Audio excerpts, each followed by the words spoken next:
대책회의 시작하도록 하겠습니다.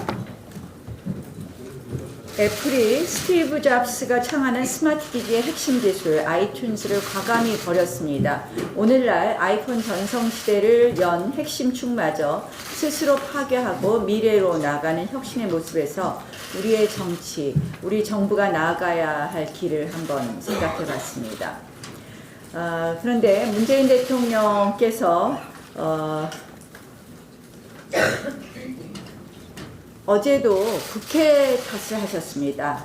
청와대를 전국 갈등 제조기로 만들고 있습니다. 하루라도 국회 탓을 안 하면 입안에 가시가 돋는지 궁금합니다. 본인 북유럽 순방전에 모든 것을 끝내달라고 합니다.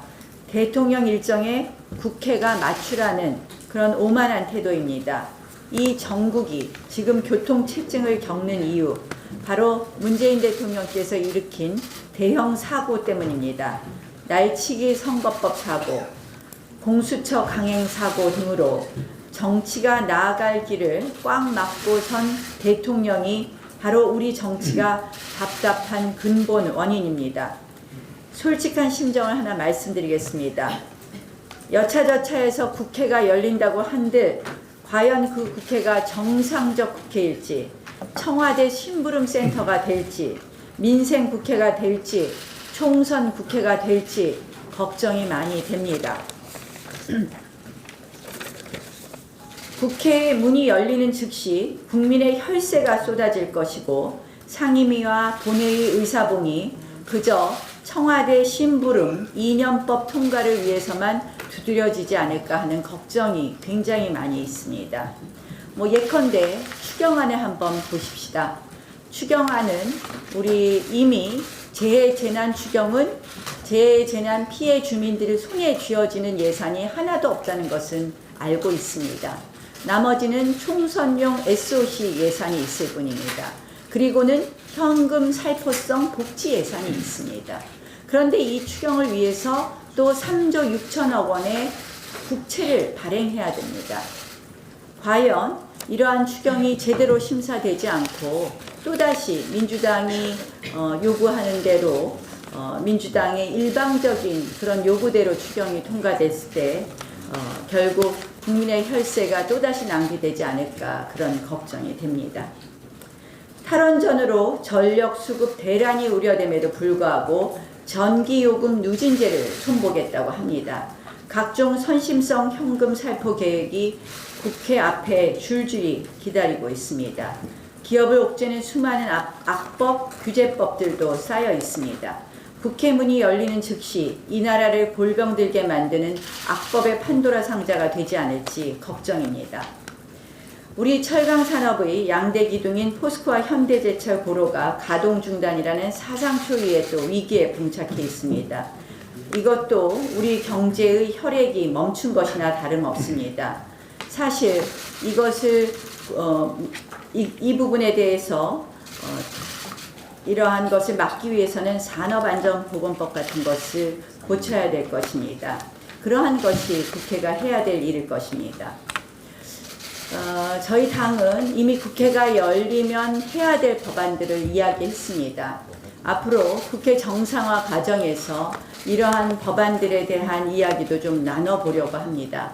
그렇지 않고는 제가 아까 말씀드린 것처럼 이것이 민생국회가 안 되고 총선용 국회, 또 돈풀기 국회가 될 수 있기 때문입니다. 다시 한번 말씀드립니다. 청와대가 나설수록 국회가 꼬입니다. 청와대는 국회가 자율적으로 정말 민생국회가 될 수 있도록 도와주십시오. 그리고 국회가 제대로 정상화될 수 있도록 민주당의 원내 지도부를 청와대가 놓아주실 것을 다시 한번 촉구합니다. 국회의장 독대 당시에는 그저 오지랖 정도로만 생각했습니다만 국정원장 호출해서 우리는 북풍과 관건 선거의 흑심을 읽었습니다. 그리고 이번에는 급기야 박원순 서울시장과 이재명 경기지사를 차례로 만났습니다. 몰래 뒤에서 나쁜 행동을 하다가 들키더니 이제는 아예 대놓고 보란듯이 합니다. 문재인 대통령이 보낸 사신 노릇을 제대로 하고 있습니다. 박원순 시장, 이재명 지사가 청와대 말을 잘 듣는지, 내년 총선에 잘 협조할 것인지 살펴보라는 대통령의 특명이라도 받아든 것 아닌지 싶습니다. 국회 수장에 이어 정보기관 수장을 만나더니 이제 수도권 수장들까지 모두 훑는 양정철 원장, 한마디로 온 나라를 친문 정렬시키겠다는 것 아닌가 하는 우려입니다. 오직 문재인 대통령만 오직 문재인 대통령만 떠받들겠다는 문주연구원장다운 참으로 오만한 행보 아닌가 이런 생각이 듭니다. 이제 국민 혈세로 운영되는 지자체 연구기관마저 정당 공약, 선거 전략을 짜는데 동원하려고 합니다. 겉으로는 업무 협약을 내세우고 있습니다. 함께 정책 개발을 하겠다고 합니다. 그런데 정책 개발이 아니라 공약 개발로 보이고 업무 협약이 아닌 총선 협약으로 보입니다.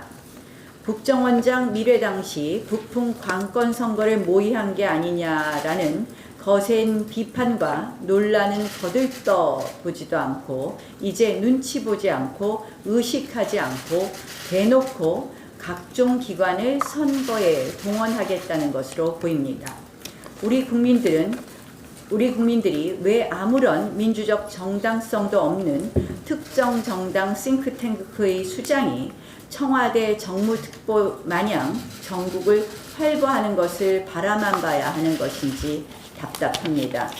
국민의 심판 따위는 두렵지 않는 그런 모습 아닌가 이렇게 생각합니다. 양정철 민주연구원장의 이 부적절한 행보들에 말 한마디 못하는 여당의 부끄러움이 여당을 어렵게 만들고 여당을 몰락하게 하는 기폭제가 될 것입니다. 어제 한미 미국 세너햄 국방장관 대행이 와서 한미 연합사 평택이전 합의했습니다.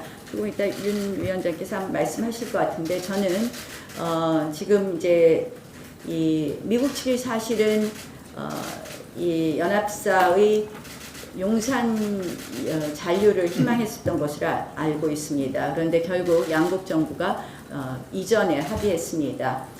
북한의 위협이 아직도 존재하는데 인계철선을 이렇게 남하하는 것이 과연 대한민국 안보에 우려가 없는 것인지 매우 우려스럽다는 말씀을 드리면서 이 과정에서 과연 한국 정부와 미국 정부가 제대로 소통했는지 자유한국당이 좀 살펴보겠다는 말씀을 드리겠습니다.